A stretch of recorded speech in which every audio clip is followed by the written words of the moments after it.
On this, joining me live from Tel Aviv is Israeli government spokesperson Tal Heinrich. Tal, welcome. My pleasure to be joining you. Let's start with the news of the day. U.S. forces dropping humanitarian aid into Gaza. What is your reaction? Well, Israel, just like our international partners, we want to see as much humanitarian aid arriving in Gaza and reaching to the civilians who need it the most. You see, Israel has been facilitating the insertion of more than 250,000, I should say, tons of humanitarian aid, equipment, and food and water, on which we placed no restrictions since the beginning of the war, and so far. And we have facilitated these in this kind of an effort which is unprecedented in urban warfare, in the history of modern urban warfare. You know, and this is an enemy zone, just to remind the viewers here, which still holds our stolen people. Our hostages have been there for nearly 5 months. We're told more than 100 people were killed on Thursday as Israeli forces were delivering humanitarian aid. Some trampled, others shot. What about calls for an investigation into that incident? Well, of course, the IDF is looking into this incident, but as your reporter just stated correctly, this is a tragedy. And like every other tragedy throughout this war, it should be blamed on Hamas. These are the images that you're showing on the screen right now that Hamas wants to see, exactly these images.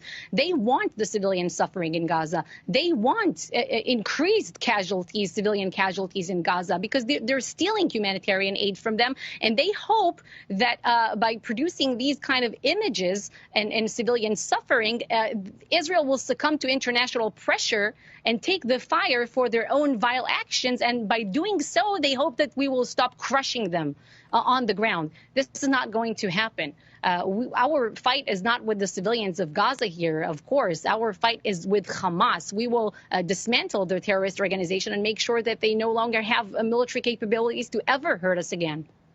There's also talk of a temporary ceasefire. Let's hear from President Biden, and I'll get your response. We're trying to work out a deal between Israel and Hamas on the hostages being returned and an immediate ceasefire in Gaza for at least the next 6 weeks, and to allow the surge of aid to the entire Gaza Strip, not just the south, but the entire Gaza Strip.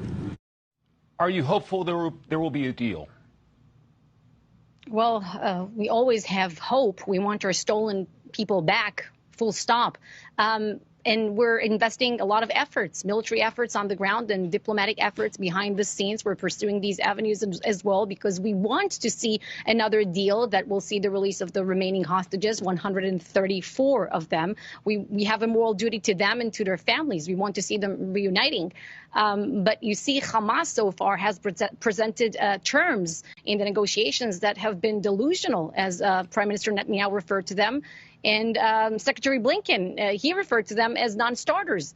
We know that what works against Hamas is this combination of very heavy military pressure on the ground, and that what worked back in November. This is how we got that framework that we had in place that saw the release of more than 100 hostages. But we've set very clear red lines for any potential such deal. We said that we will not agree to release thousands of Palestinian terrorists in exchange, and we will not agree to withdraw IDF forces from the Gaza Strip entirely, because that would mean giving up on a total victory in this war.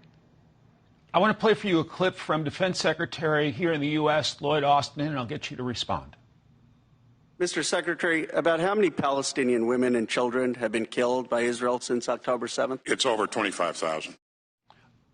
Austin's spokeswoman later clarified backing off of that number, but does it trouble you when he cites numbers presented by Gaza's Hamas-run health ministry?